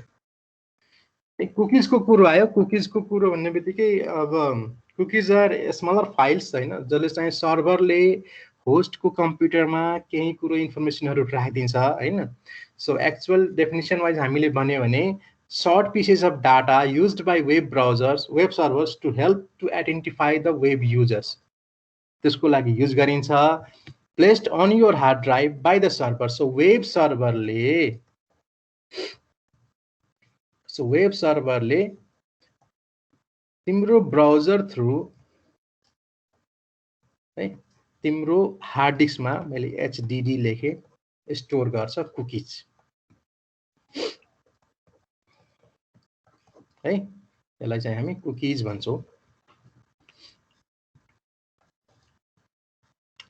and certain information के हुन सक्छ भने identifies your IP address during your visit. तिमीले भिजिट गर्ने बेलामा के IP एड्रेस थियो तिम्रो आफ्नो थाहा हुन्छ अरु शपिङ साइट्सहरुले युज गर्छ रेकमेन्डेसन सिस्टमहरुले मेन्टेन गर्नको लागि जस्तै कुनै प्रोडक्ट तिमीले खोजिरहथ्यौ हैन कुनै खोजिरहथ्यौ कुनै प्रोडक्ट त्यो प्रोडक्टको इन्फर्मेसनहरु यो कुकीज भन्ने फाइलमा हुन सक्छ र कम्पनीजले के को लागि युज गर्न सक्छ भने त्यही सिमिलर नेचरको तिमीले किनेनौ त्यो प्रोडक्ट तिमीले किनेनौ तर तिमीले ब्राउज गरेका थियौ अनि कम्पनीजले सर्भरले के ह्यान्डल गर्छ भने यो सिमिलर नेचरको अर्को प्रोडक्ट आयो भने तिमीलाई रेकमेन्ड गर्दिने सो त्यो सबै इन्फर्मेसनहरु कहाँ हुन्छ कुकीजमा हुन्छ सो तिमीसँग कुकीज छ भने त्यो इन्फर्मेसन थ्रु ब्राउजरमा अटोमेटिक सिमिलर प्रोजेक्ट्सहरु रेन्डर गरेर राखिदिन्छ जसले गर्दा तिमीलाई के फिल हुन्छ भने ओहो यसले कसरी थाहा पायो यार मलाई यही कुरो चाहिएको छ भने जस्तो फिल हुन्छ and that was done through तिम्रै ब्राउजिङ हिस्ट्री आइदर हिस्ट्री त नभनौं कुकीजको हेल्पबाट उले थाहा पाएको त्यो कुरो हुन्छ त्यो सबै इन्फर्मेसनहरु तिम्रै ल्यापटपमा तिम्रै उसमा पीसीजमा राखिदिएको हुन्छ तिमीसँग यदि सुरुमा खोलिरहेको छौ कुकीज छैन भने सर्भरले एउटा कुकीज बनाइदिन्छ है अराउन्ड 4 KB जस्तोको फाइल हुन्छ त्यो मोस्टली 4 KB हुन्छ server reads cookie and sends back to the update केही अपडेटहरु दिनु भने फेरि यसमा अपडेट गर्न सक्छ सर्भरले है large providers with ad banners and made adding ad को लागि युज गर्छ अघि नै हो पैसा कमाउनको लागि हो यिनीहरुले युज गर्ने सर्भर्सहरुले गुगलले युज गर्छ याहूले युज गर्छ all of them are using it तिमीहरुले फिल गरे होला कुनै कन्टेन्ट तिमीले मोबाइलमा खोलेको छौ भने सेम कन्टेन्ट तिमीले लगइन गरेको छौ भने तिम्रो ल्यापटपमा नि देखाउँछ डेस्कटपमा नि देखाउँछ है सो त्यहाँ कुकीजको डिफरेन्ट टाइप्सहरु हुन्छ है तिमीहरु डिटेलमा मैले यहाँ भनिन सिम्पल कुकीजहरु कस्तो हुन्छन् मात्र मैले भने हैन cookies are visible on multiple sites for track गर्नको लागि युज गर्छ कुन साइटमा भिजिट गर्यो के भयो भने जस्तै abc.com xyz.com र pqr.com भन्ने छ भने तीनटा साइटले शेयर गर्न सक्छ के and that cookies is called third party cookies उनीहरुको बीचमा कम्युनिकेसन हुन्छ सर्भर टु सर्भर र उनीहरुले कुकी शेयर गर्छ इन्फर्मेसनहरु form risk profile of user and threaten to personalize के अब यो भन्नलाई भन्छ कम्पनीहरुले कि मैले तिम्रो युजर एक्सपीरियन्स राम्रो होस् भन्नको लागि दिन्छ तर यो डिफरेन्ट पर्सनल इन्फर्मेसनहरु राख्छ के तिम्रो इभन लोकेसन्सहरु पनि ट्र्याक गर्न मिल्छ कुकीजबाट धेरै कुरो ट्र्याक गर्न मिल्छ यतातिर नजाऊ यो भन्यो भने तिमीहरुको बी लेभलको प्रोजेक्ट गर्न सक्छौ कुकीजको लागि मात्र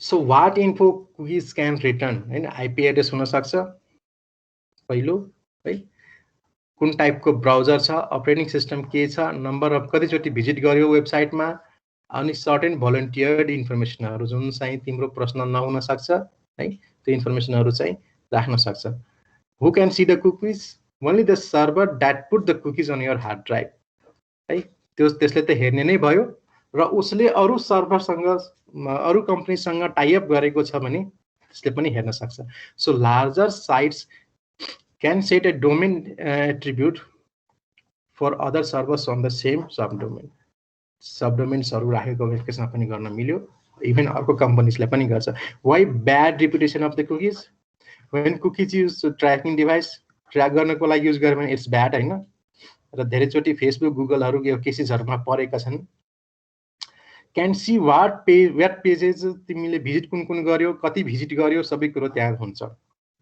So clicking on ad banners कुन एडहरु ब्राउज गर्यो त्यो पनि इन्फर्मेसन हुन्छ used to infer your interest तिम्रो इन्ट्रेस्ट के छ त्यसलाई म्यानिपुलेट गर्नको लागि पनि युज गरिन्छ है त्यस्तै अब टुलहरु छन् MRTG भनेको यो ट्राफिक ग्राफर टुलहरु हो multi router traffic grapher tool so that is basically तिम्रो नेटवर्कमा how much internet is flowing त्यो कुरोहरू डाटा इन्स आउट कसरी भइरहेको छ त्यो कुरोहरू देखाउनको लागि हुन्छ। सो यसमा म डिटेल गइनँ, सर्ट नोट्समा सोध्यो भने सोध्छ, तिमीहरू पढ्नु है। एमआरटिजी को केसमा यस्तो टाइपको ग्राफहरू यसले देखाउँछ, ठिक छ। सो इनबाउन्ड कनेक्सन्समा कति गइरहेछ, आउटबाउन्ड कति गइरहेको छ हैन, करेन्टली कति ट्राफिक गर्यो, अनि एभरेज कति छ, म्याक्सिमम मिनिमम के छ, त्यो कुरोहरू पनि देखाउँछ। अर्को भनेको एसएनएमपी प्रोटोकल भन्छ। एसएनएमपी भनेको एउटा सिम्पल नेटवर्क म्यानेजमेन्ट प्रोटोकल हो and it is use to administrate the devices. उसको नेटवर्कको पर्फर्मेन्सहरू के छ, राउटर्सको स्ट्याटसहरू के छ, त्यो कुरोको लागि युज गर्न सकिन्छ। ओके, सो बेसिकली भन्दाखेरि devices that typically support SNMP include router, switches, servers, work stations, printer, modem rags and more, जसले चाहिँ एसएनएमपी युज गरेको छ। यो एक्चुअली प्रोटोकल हो। यो प्रोटोकल युज गरेको तिमी धेरै कुरोको स्ट्याटसहरू थाहा पाउन सक्छौ। त्यसमध्ये इन्क्लुड्स के हुन्छ भने router, switches, servers, work station, printer, modem rags, अरू डिफ्रेन्ट कुरो जहाँ जहाँ तिमीले एसएनएमपी राख्न सक्छौ, सबै ठाउँमा युज गर्न मिल्छ। It allows administrator to manage network performance, find and solve network problems, कहाँ चोक भइरहेको छ त्यो पनि थाहा हुन्छ, कुन नेटवर्कमा तिम्रो कन्जेसन कहाँ बढी भइरहेछ त्यो पनि ट्र्याक गर्न मिल्छ। अनि त्यसपछि ग्रोथ प्लान तिमीले जेनेरेट गर्न सक्छौ कि कुन नेटवर्कमा डिभाइस यदि चेन्ज गर्यो भने हामीले थाहा पाउन सक्छौ नेटवर्कको पर्फर्मेन्स कसरी बढाउन सकिन्छ भन्ने कुरो प्लान गर्न सक्छौ हामीले। SNMP works as manager agent model है। सो बेसिकली यो म्यानेजर एजेन्ट मोडलमा काम गर्छ। म्यानेजरले चाहिँ मोनिटर्स द क्लाइन्ट, एजेन्टले चाहिँ running on the equipment server है, सर्भरमा रन हुने हो एजेन्ट।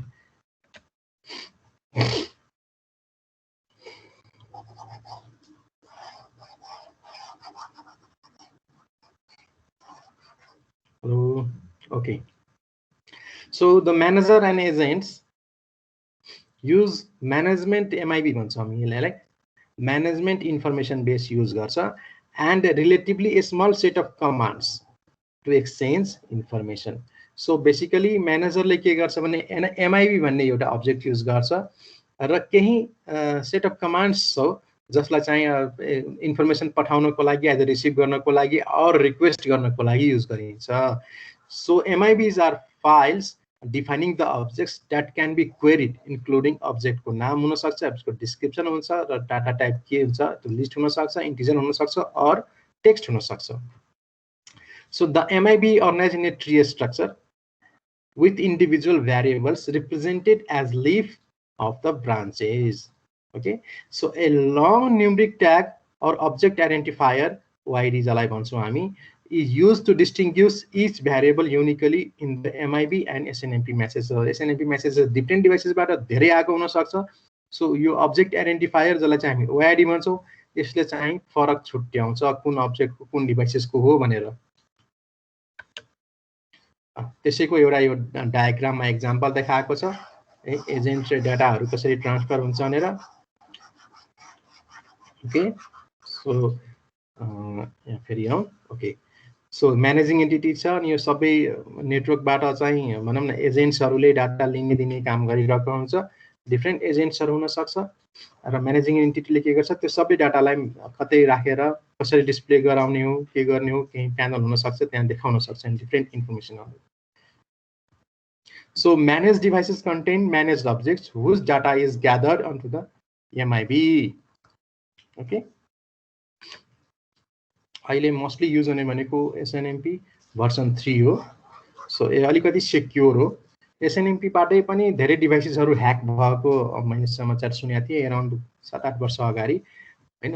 यो 3 आएपछि अलिकति सेक्योर भएको comparatively to the prior versions. So SNMP version 1 and 2 are insecure. Okay, SNMP version 3 has created to fix this. Has been created to fix this. The insecurity लाई हटाउनको लागि चाहिँ SNMP version 3 आएको हो and the most common module is based on user based security model मा base भएको छ जसमा चाहिँ authenticity र integrity म्यानेज गरिन्छ। So keys are used to for users and messages have digital signature. So MD5 र SHA युज गर्छन् encryption को लागि, ह्याशिङ को लागि, इन्क्रिप्सन नभनौं ह्यास जेनेरेट गर्नको लागि र यो ह्यासले भ्यालिडिटीहरू जेनेरेट गर्न सक्छ कि पठाएको content is correct or not के सो द्याट इज इन्टिग्रिटी र अथेन्टिसिटी मेन्टेन गर्नको लागि यो युज गर्छ है SCHA र MD5 प्राइभेसीको लागि चाहिँ यो DES भन्ने एल्गोरिदम छ यो हामी लास्ट च्याप्टरमा पढ्छौँ सेक्युरिटीमा डिफ्रेन्ट एल्गोरिदम्सहरू हुन्छ जसले चाहिँ इन्क्रिप्सन डिक्रिप्सनको लागि फङ्सन गर्छ त्यसमध्ये DES is the most popular one पहिला एकदमै युज भएको हो and then there is validity which is temporary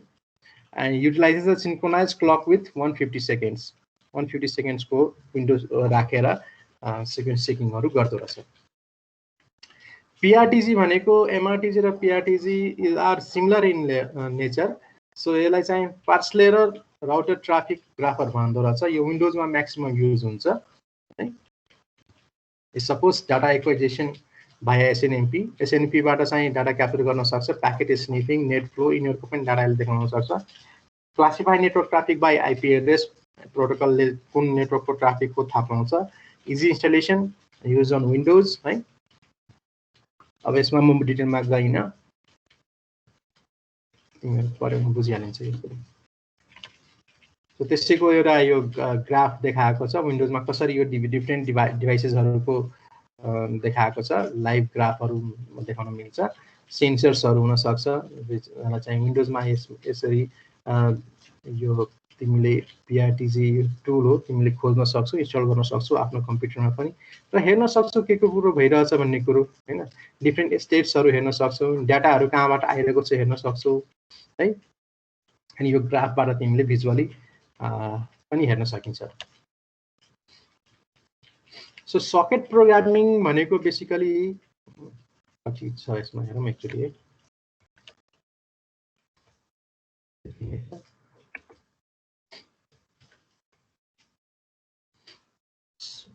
Java based हो यसमा एक्जाम्पलहरु दिएको र तिमीहरु कसैले चाहिँ सकेट प्रोग्रामिङ गरेको छौ माइनरमा गरेका छौ तिमीहरु अहिले माइनरै पर्ने हुन् अब पर्ने हुन् के छ हेलो हेलो हजुर sir okay so socket programming basically के हो भने यसमा क्लाइन्ट सर्भरको एक्जाम्पल दिएको छ तिमीले तर पियर टु पियर मोडलको पनि बनाउन सक्छौ है सो क्लाइन्ट सर्भर एप्लिकेसन नेटवर्कमा कसरी बनाइन्छ सकेट्सहरु युज गरेर त्यो कुरा यसमा जनाएको छ यो टपिकमा है डिटेल हामी प्रोग्रामिङ कन्टेक्स्टबाट हेर्दैनौं तर यो सकेट प्रोग्रामिङ युज गरेर नेटवर्कको एप्लिकेसन्सहरु बनाउन सकिन्छ भन्ने देखाउन खोजेको यो टपिकमा सो सकेट एपीआईजहरु हुन्छ जसले एक्सप्लेन चाहिँ हामी क्रिएट गर्न सक्छौं सकेटहरु युज गर्न सक्छौं हैन डिफरेन्ट एप्लिकेसन्समा एन्ड यो क्लाइन्ट सर्भर प्याराडिगममा बनाइएको छ so two types of transport सर्भिसहरु यसमा युज गर्न सकिन्छ अनरिलायबल र reliable that is called UDP and TCP so दुई किसिमको सकेट्सहरु हाम्रो हुन सक्ने भयो TCP सकेट्स हुन सक्ने भयो UDP सकेट्सहरु हुन सक्ने भयो सो सकेटलाई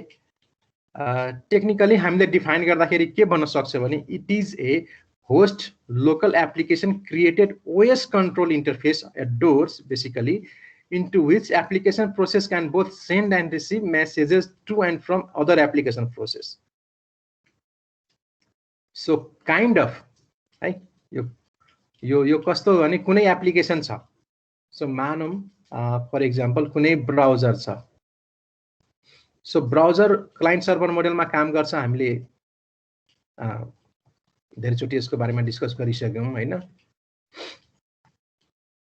क्लाइन्ट सर्भर मोडलमा काम गर्छ भनेर सो ब्राउजर हामी जति बेला क्रिएट गर्छौं र केही क्रिएट गर्ने बित्तिकै के हुन्छ हामीले क्रिएट इन द सेन्स भन्न खोजेको ओपन भयो सो जति बेला हामी ओपन गर्छौं ब्राउजर सो यसले के गर्छ त आफ्नो इन्स्टेन्स खोल्छ इन्स्टेन्स खोल्दाखेरि यसले आफ्नो सकेट खोल्छ कति सकेटमा यसले आफैले लिसन गरेर राख्ने हो र कति सकेटमा बाट उले रिक्वेस्ट अर्कोमा रिक्वेस्ट गर्ने हो सो क्लाइन्ट साइडको सकेट हुन सक्छ सर्भर साइडको सकेट्सहरु हुन सक्छ है सो यो सकेट भनेको यो एप्लिकेसनको डोर हो विन्डो हो है जस थ्रु चाहिँ हाम्रो डाटाहरु आउन जान सक्छन् डिफरेन्ट इन्फर्मेसन्सहरू आउन सक्छन्.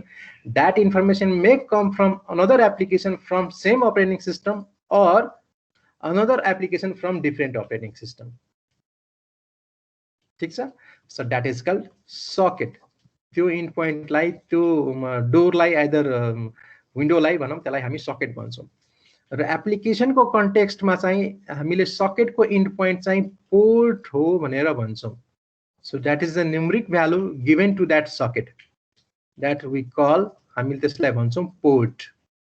सो 25 पोर्ट भनेपछि के हो? यो एसएमटिपी जुन चाहिँ क्लाइन्ट सर्भर मोडेलमा चलेको एप्लिकेसन हो, त्यसले युज गर्ने सकेटको इन्ड पोइन्ट के हो? 25 हो. त्यो पोर्ट कति खोलेर राख्छ त? 25 नम्बर पोर्ट खोलेर राख्छ भन्ने कुरो. यो एकचोटिमा बुझ्न गाह्रो छ हेर. सो मैले रिपिट गरेँ अघि. केही कन्फ्युजन छ भने म फेरि रिपिट गर्छु, नभए म नेक्स्ट स्लाइडमा जान्छु.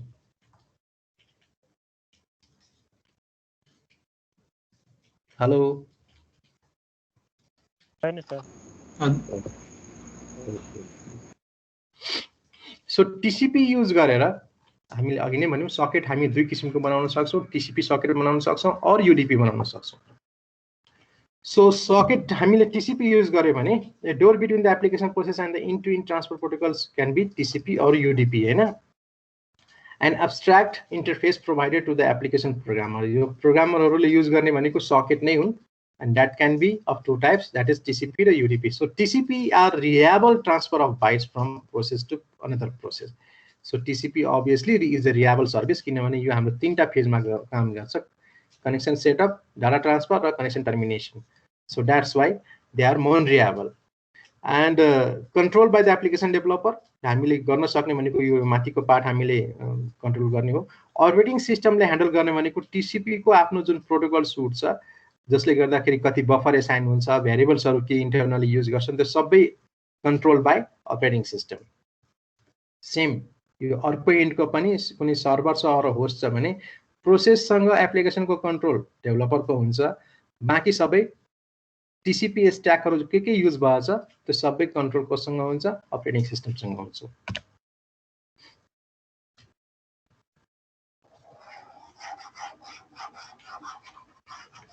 एन्ड सो जस्तै अब टिसिपी को एक्जाम्पल छ यहाँ. जस्तै केही छ भने क्रिएट सकेट गर्यो, पोर्ट एक्समा चाहिँ एउटा सकेट बनायो for incoming request web socket. अब केही एपिआईजहरू छन्, यो सर्भर सकेट्स बनाएको छन् यहाँ.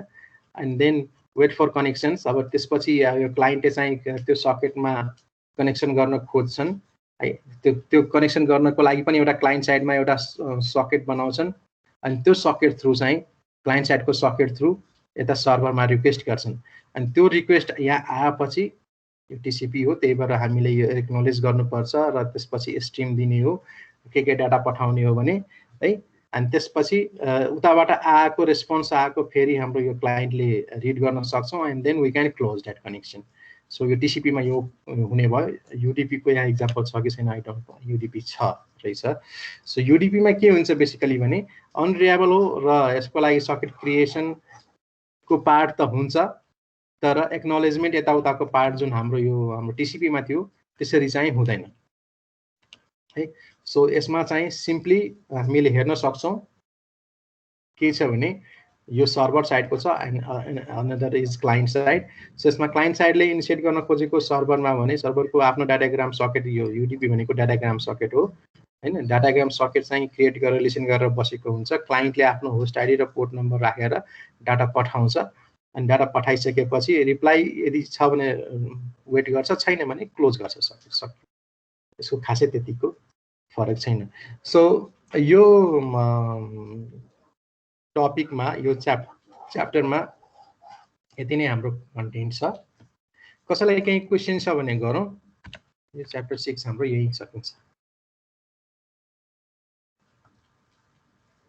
हेलो.